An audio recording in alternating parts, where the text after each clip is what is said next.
I propose new metrics. Could talk about just happiness and well-being, long-term well-being. It's pretty easy for Facebook, for YouTube, for all these companies to measure that.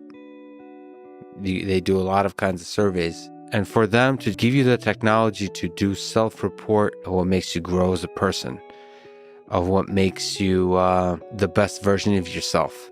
But you have this happiness surveys of how you feel about the last 5 days. How would you report your experience? You have to choose, you have to accept that you will go through and you will assess, self-assess your well-being across some large number of dimensions. Right? So things like the degree to which you feel like you're living according to your own values, the degree to which you feel like you are actually attending to the relationships that are most meaningful and important to you, the degree to which you feel like you're taking good care of your own body and physical well-being, the degree to which you feel like you're actually able to achieve creative expression into the world, things like that. And it's a survey, and it takes some time. You choose when and how often you want to engage in this survey.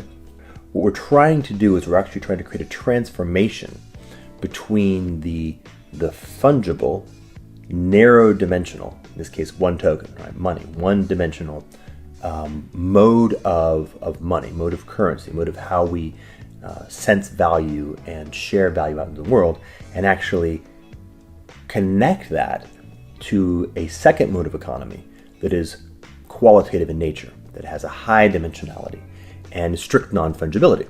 All right, so let's talk about that second mode, this high dimensional subjective well-being assessment as base. That's the joint, is that survey. And of course, every single time that you take the survey, it creates a temporal snapshot of the kind of the undulation of your subjective well-being through time. Right? So we're not just looking at a particular moment, we're also looking at how it happens over time. The other piece is what I call the Serendipity Engine. Right? And this is something like what Facebook would be, or what Twitter would be, or what LinkedIn would be, if they were designed with maximizing human flourishing in mind. So it's, at a technical level, actually not that hard to imagine. It's pretty easy for Facebook, for YouTube, for all these companies to measure that. It's actually, I think, especially in the world of tech, quite doable. You just might not like, the shareholders may not like that kind of metric, but it's pretty easy to measure. What do I mean by that? What I mean is it's a machine learning system that takes the state of well-being of given individuals and uses that to suggest potential high-quality encounters. And perhaps you and person A and person B could be in some particular kind of encounter, and that would maximize both of their trajectories of well-being. That's the engine, that's the Serendipity Engine's intent, purpose, and design constraint to do that. And of course, there's a mechanism whereby we go about looking at the degree to which a particular set of encounters actually did, over the short, medium, long term, perhaps statistically, lead to an upgradient in the individual and collective subjective well-being. Right? So if the Serendipity Engine puts us into encounter, or at least suggests those as possibilities, and we take those offers up and we do so, and our assessment of well-being shows stagnation or degradation, then it's not doing a good job, and we might want to look into why that's happening. If, on the other hand, it does show it, in fact, think about this from a serendipity perspective, it actually shows statistically an upgradient across a much larger field of people than just the two of us. That's interesting. That's the kind of stuff we're looking for, synergistic satisfiers. The assessment, the self-assessment, has a bunch of different values. Probably the most important is just the process of doing the check-in yourself. Right? Just to take the time to do the work of comparing what you believe are your core values, what you believe are your most meaningful relationships, and okay, am I living them? Am I living them well? Am I doing a better job? Is my sovereignty increasing? And just having that subjective check-in on a periodic basis by itself is very powerful. Secondarily, of course, is to create the data flow, some sort of stream of objective materiality of that high-dimensional field of well-being that we can then pump into some kind of machine learning system to support our joyful encounter. Every week, you will have some sort of conversation or encounter with another human being on the basis of what we propose is going to be an upgradient in your collective well-being. The hope and the intent is that the Serendipity Engine, which by the way can be a very large set of possible encounters, becomes the heartbeat of the economy, because it's the ability to both receive and to give along the lines of the gradient of your well-being is the strength of a qualitative economy. How do we actually get to the highest quality encounters? Well, the highest quality encounters are circumstances where each individual, which could in fact, by the way, be groups of people in complex relationships, simultaneously have an upgradient in their well-being by what they are giving into the relationship and by what they are receiving from the relationship. So the hope is that mode 2 ultimately becomes the most foundational. Right? So we have a bit of an interesting temporal dynamic. In the beginning, most, if not all, of your actual day-to-day well-being will have to be provided by the token, the money, the single-dimensional fungible mode 1 economy. But the hope is that over time, there's a movement more and more towards the second mode, and that it actually becomes the base. To some extent, in fact, we move the token economy, the materials economy, the scarcity economy, into a de minimis position, which it will always have. Attention and energy are finite. The atoms that we have access to are intrinsically scarce, and so there will always be something about that is part of the nature of economy. But it doesn't necessarily need to be the most fundamental basis of economy. Mode 3 is about how we actually use collective intelligence to most artfully, most skillfully, most thoughtfully change the possibility space of what we can do. So the structure of mode 3 involves a few basic components. One component is a proposal for what might be a good new thing to happen in the world. And this could be a very simple good new thing, like let's fill the pothole in the street. It might be a very complicated good new thing, like let's work on faster than light travel. Okay, so it's a proposal for what might be a good new thing in the world. Ideally, that particular form, like the little architecture, and think about this at like the technical level, like I'm building a user interface for how you submit these kinds of proposals to a data system, involves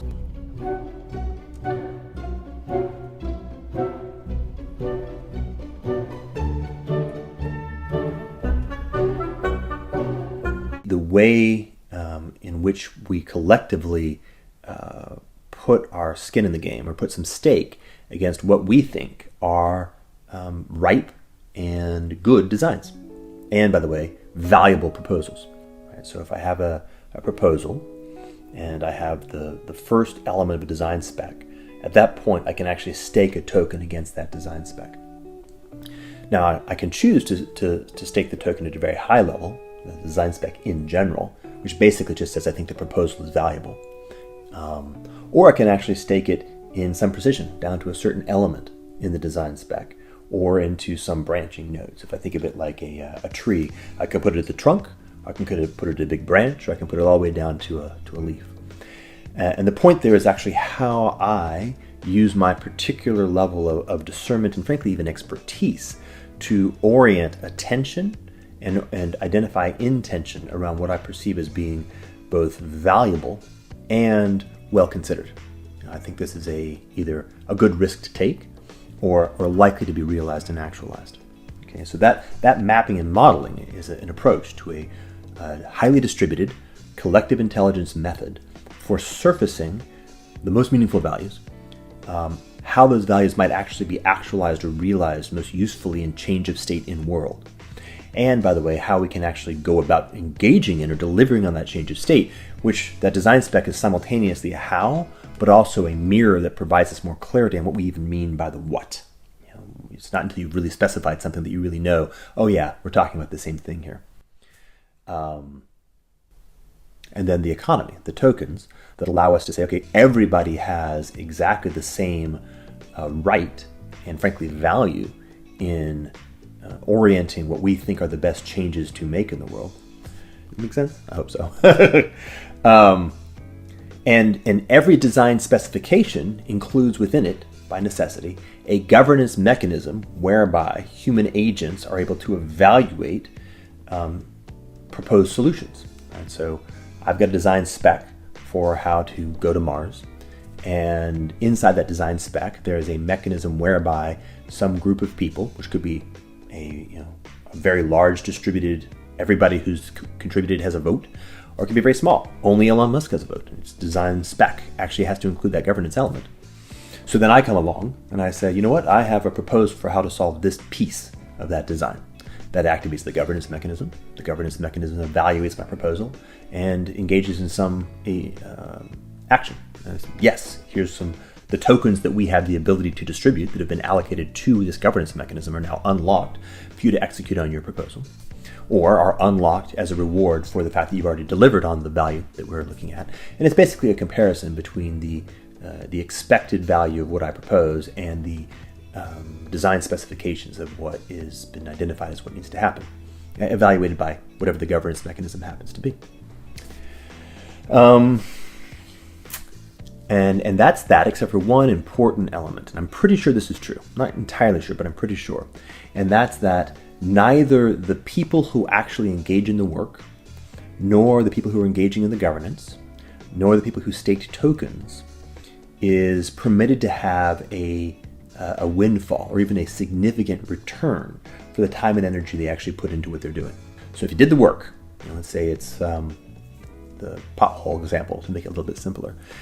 We need a pothole filled. There's 300 tokens allocated to it. I'm like, you know what? I'll do that work. I'll fill the pothole. I can get something like time and materials. Think of it almost like a government contract. I can get the time I put into it is repaid, and the materials that I used is repaid, and maybe some small percentage, like 8 or 10 or 15% on top of that. So that there's a small motivation, a small incentive. But the point is, in fact, and this actually is deep. One of the challenges that we face in innovation space is recklessness. People innovating too well, too fast, without enough care. And in the threshold and the horizon that we're on right now, that's potentially catastrophic. We have to be very, very careful. So we want people to explore the possibility space, the adjacent possible, and think about how we might be able to change the world in a way that supports our ongoing upgradient of individual and collective well-being. We want that. But we don't want over-incentive. We don't want people to be competing with each other recklessly. We don't want people to feel like they can actually do X and have now a massive flow of resources, which frankly bends the entire economy in a way that may actually not be in alignment with what is the best perspective of the collective intelligence. So what we want is to say, hey, Elon Musk, you want to go to Mars because you believe that's a good thing. If you made $0, in fact, clearly if you had to actually impoverish yourself to ultimately achieve the objective that has been bugging you since you were a child. And what happened in our collective process is we actually supported you in doing that, and we enabled you to get there, and we brought to you other human beings who deeply felt passionate about that, but who were collaborating in a space of clarity, not in a space of competition over who gets to win the biggest resources, but in a space of how do we actually achieve values, realize values that we all believe are important, and deliver on a design that we all believe is effective. So it's actually important, perhaps even crucial, that the economic return for delivering on innovation is sort of nice, but not strong, not big.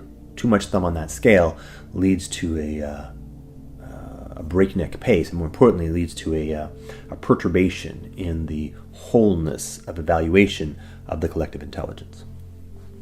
A lot of the output of the Serendipity Engine would be orienting people towards possible design specifications that would actually be deeply associated with their own collective well-being. Here's a collaborative group that's working on an amazing project where your particular gifts are deeply needed and where they have capacities that will support you in realizing your deepest values. I mean, that's the biggest win-win imaginable.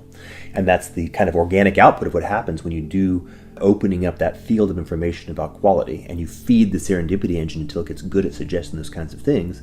And then we're collectively identifying the most valuable, most purposeful potential activities and designing them in a way that begins to create some precision about what kinds of skills and capacities and expertise work well together, are needed to actually deliver on this particular set of values and purposes.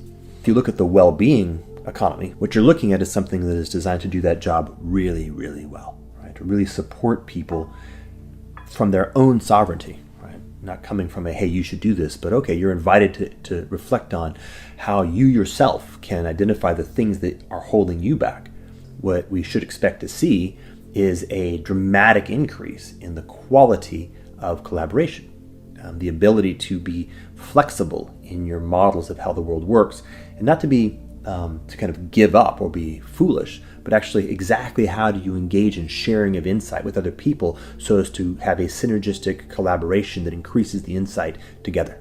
So that's the hope, right? The hope is that the construct fundamentally generates a way for us to radically unlock human potential, particularly along the mode of well-being, giving and receiving, and along the mode of thoughtful, careful, not reckless, but deeply powerful change in the state of how the world works, or what the field of possibility actually looks like for us.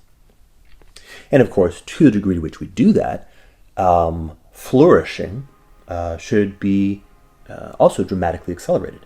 And I mean that in both ways, which is to say, our ability to unlock energy and resources, scarce environments, should be dramatically increased. Right? The things that have happened over the past 3 industrial revolutions that have increased our access to material plenty, we should be able to continue the possibility of vastly, dramatically increasing our ability to easily provide every human with material plenty without at all negatively impacting the environment is at the threshold of the adjacent possible. Mostly we're held back by our mechanism of economy, to be perfectly frank, and we're held back by a lot of stuff going on in our interiors and the ways that we individually still operate from a scarcity mentality.